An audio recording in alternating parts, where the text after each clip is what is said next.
Welcome to the Second Brain for Writers, the writer's template built into Notion.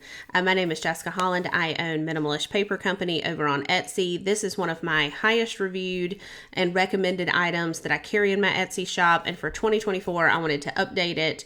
Also because I use it for writing, wanted to add some functionality that I felt like it was missing, and also just to make the template better for the new year. So let's get started. The first thing you have is kind of a very brief dashboard. Here you can list all your current projects. You can list the type. This is suitable particularly for writers of books, nonfiction, fiction, but also if you wanted to use it to write articles or short stories or essays, even blog posts, you can use that here as you can make those selections.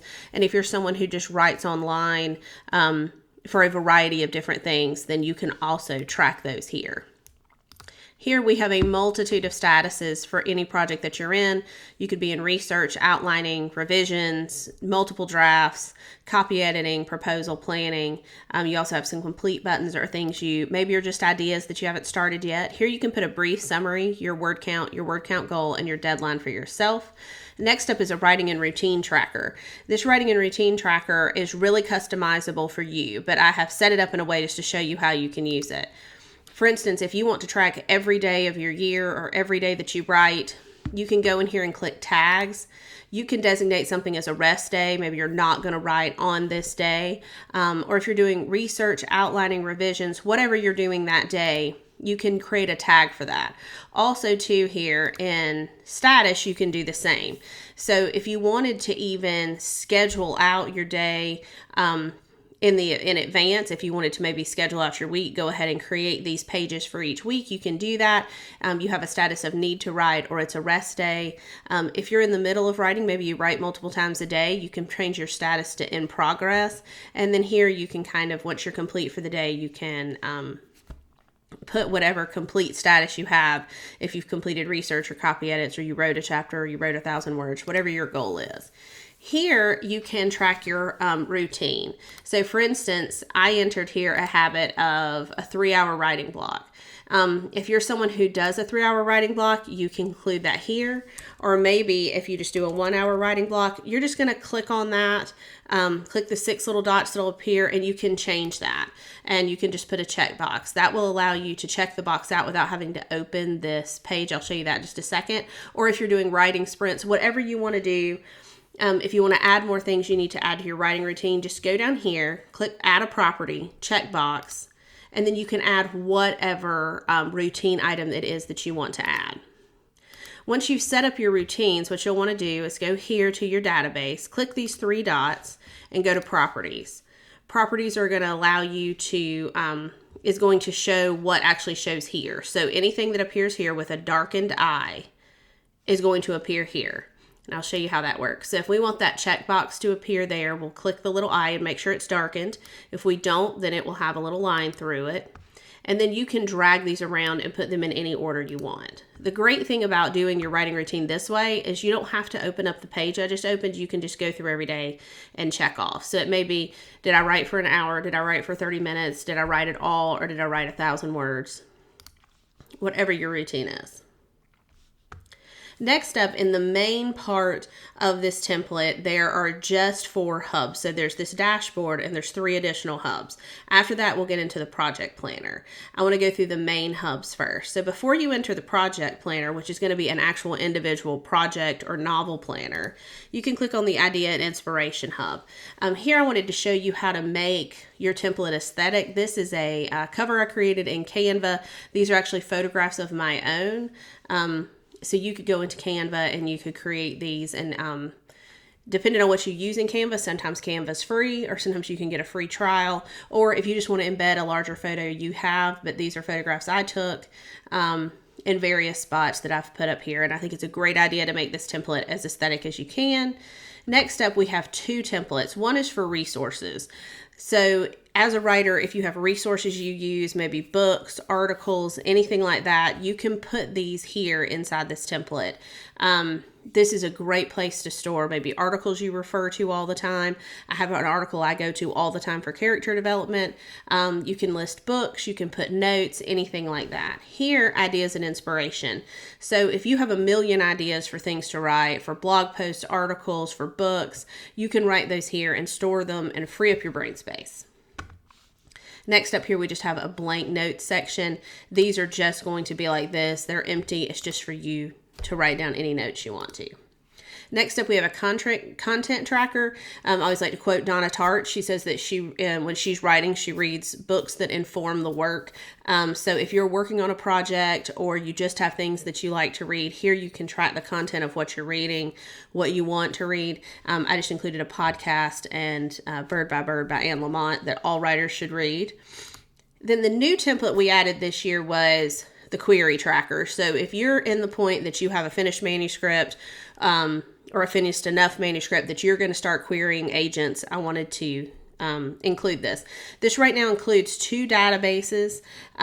Right here we have competing books. So if you're proposing a book, and also if you're just writing query letters, you're going to need to know other books in your genre, or other books that are somehow similar to your work in order to give an agent an idea of what it is that you're comparing yourself to. Often with this, you're going to need to know why it is relevant to your work, the publisher, the pub date, their sales, their reviews. And so you can store all of that information here. This can take a good bit of research. And so this is a good way to keep it all organized so that when you start writing, you can be like, and my book is similar to this book in this way. And it, performed amazingly well. Next up, you have the query tracker. So here you can start finding agents, their agency, the genre that they request. Most agents are going to tell you a certain genre that they request or that they're looking for. Here you can put requirements because it's always important to know how to submit your query and that you do it in accordance with how they want you to do it. Next up, I have a contact for email, notes. You can keep your status. So if the query is not sent, if the query is in draft, if you sent a follow-up, a meeting was requested, full, partial manuscripts, revise and resubmit, you were rejected, or just the query was sent, you can put that here. Next up, you can actually embed the files that you sent them. So if you ever needed to see, well, what exactly did I send them, you can embed the files here, and here you can put the date sent. Now let's get to the fun part, which is the project planner. This is the Middle-ish Paper Company novel planner. It was briefly called Bellatrist on my site if you ever saw it. But this is a dedicated project planner. You can duplicate this within your template as many times as you want. If you're writing 6 books, just duplicate it. Another great thing to do here when you're in your project planner, you can click on this and you can hit duplicate. If it's something you anticipate that you'll duplicate multiple times, when you first get the planner, you may want to duplicate a blank version of this just to keep, and maybe just name it blank project planner. And that way you'll always have one to duplicate as you work because you can duplicate that as many times as you want. So here, first up, we have a task list. We also have a deadline view of the task list. This could just be any deadlines that you've set or someone else has set for you. Here, you'll have a link to all of your hubs. Next up, we have a summary. What's your novel about? Being able to explain your novel in 3 or 4 sentences is really a great sign. Here we have goals. You can put whatever your goals are and the deadlines for those. And here you can track your word count. So currently, if your status is you're in a second draft, you're looking for 95,000 words. Your current word count is 40,000. You can do that. This will be embodied kind of in this little line here. So let's say that your word count is 45,000. Then we're going to click on it and you'll see kind of the progress in the little line. Next up is a chapter tracker. So if you're writing chapters, you can put a deadline for each chapter and tag it. This would be more of a status. So are you in first draft, rough draft, whatever. Here's that same writing routine from your main hub. First up, we have your inspiration database. This is here where you're just in inspiration phase. Maybe you're gathering pictures, you're gathering notes, whatever you're doing or research, you can put this all here. Next up is your planning hub. So the planning hub is where you're going to see those goals again. Those are the same goals from before. You can write out your themes and start working on your characters. And I'm going to show you a version of it in use with characters. Here you can have your research and your notes again. These databases are going to appear multiple places, so don't think that you have to enter them in again. You have one central character hub. If you make the changes in this character hub here, it will appear all over your database. The databases just continue throughout it. So for instance, here, this is your main character hub. If you make changes here, it will show up all throughout your planner. Next up, I included a relationships hub. This could be particularly good if you're a romance writer, but if you come in here, there is a template for relationships. The relationship status and kind of the beats of the relationship of the people. Then we have a research hub. This is, again, just going to be where the notes and the research database are. If you're someone who really has to do a lot of research, you might live here for some period of time trying to get your novel ready. Next up, we have your plotting hub. This is something that I created last year. This is all built around a 3-act story structure. So if you're writing in a 3-act story structure, this includes all of the main plot points. And I will tell you, as you go throughout the template, at times Notion will reorder this database depending on what you worked on. So at times you may have to drag them back into the correct point, as you saw myself just do. So for instance, you may see that the resolution may be up here at the beginning. You may have to reorder that. Typically, if you do it once, you're kind of good. But if something kind of went awry somewhere, you may have to go back and reorder these. It's not a big deal. You just saw me do it. It's a simple matter of dragging and dropping. But the idea here is, so for instance, your hook, there's a definition for what a hook is. Very first beat of your book that grabs your reader. You can put in the summary right here whatever your hook is. You just write that out. And the same thing for each additional plot point. And those properties are all going to appear here. So once you fill in a summary, it will actually appear here. But this is for a classic 3-act story structure. You, of course, could rebuild this if you're using Save the Cat or something else as your story structure. You could just go in and edit these and change them. Also here included a brief little prompt for subplots. So, subplots kind of need to have a smaller version of the same story structure. Granted, these can condense and happen all in one chapter, or they could be drug out through a portion of your book. However, you should be able to kind of follow these and know how you're going to introduce your subplot and also resolve it. Next up, you're going to have your outline hub. So your outline hub, this is that same quick plotting hub that you saw from earlier. It's going to appear here. Any changes you make there will appear here. I do want to make sure that we have that summary is going to show up in the properties. Next up, we have the same subplots. Okay. And also too in here, as you'll see right here, this is showing the page. This is a gallery view. Whenever you see these boxes, that's called a gallery view database. You can put images in here. So if for some reason there's an image, if you want to make this super aesthetic, I really encourage you to do that. Add images, add icons, add anything you want to like that. So you kind of, when you're in this, can really be motivated to write. Next up, we have the outline hub. This did change this year. This previously was done in a series of databases, and I changed it for it to go into toggles. So for instance, when you have your hook, you'll see that appear here. And then for chapter 1, I just have summary of a chapter. Where's the character at the start of the scene? What conflict happens? And, and where are they headed next? And again, you will just duplicate these.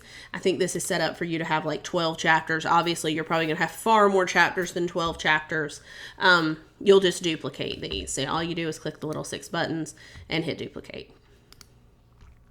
Next up, you'll see the inserts here for the main points in your plot. If you're using the 3-act story structure, what you'll want to do is drop these down. It's an easy way to plot your novel would be to you've done the quick plotting guide, and then to bring those down here and know that at my post midpoint action, this is what's going to happen. And then you can kind of drag that around between the chapters. Next up, we have revision. So once you've written your book using that outline, you come into revision. So here we have a revision tracker. You can put the chapter, the deadline, and any notes you have. I put links back here to your characters, your research, and your notes because you may need that. And here you can create a revisions guide. This is just a guide to help you keep you on track with everything you need to know about your novel while you're in revisions.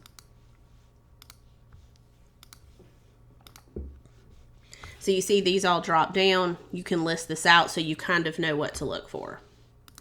Next up, when we go into Editing Hub, it's going to be a little bit similar, but it is also more plain because in here you're really looking for grammar, continuity errors, kind of purple prose, overly flowery language, character voice, passive voice, or just weak writing. This is going to be the point you're kind of going into line edits. And so here you can just track your progress, and here you can list any areas you know you need to look out for. Like if you know in your head that there's a continuity error somewhere, you may just want to make a note of that. Like in chapter 7, there's a continuity error I'm going to need to fix. So that is the novel planner that lives inside the writer's template. I hope you enjoy it. I spent a lot of time rebuilding this year to make it more friendly. I can't wait to use it. I did briefly want to show you a novel I am working on, and if we go into the character hub here, I apologize, I messed that up. If we go into the novel planner here, sorry, we'll get there eventually. Here we go. You can kind of see how I've built out all of my characters. So I thought that was a good thing to share and to see how I was using it. You can add images, you can add pictures, make it as aesthetic as you like. And I hope you enjoy it. If you want to grab this template, it's over on my Etsy shop. Don't forget to use code YouTube50 for 50% off everything in my shop. Thanks.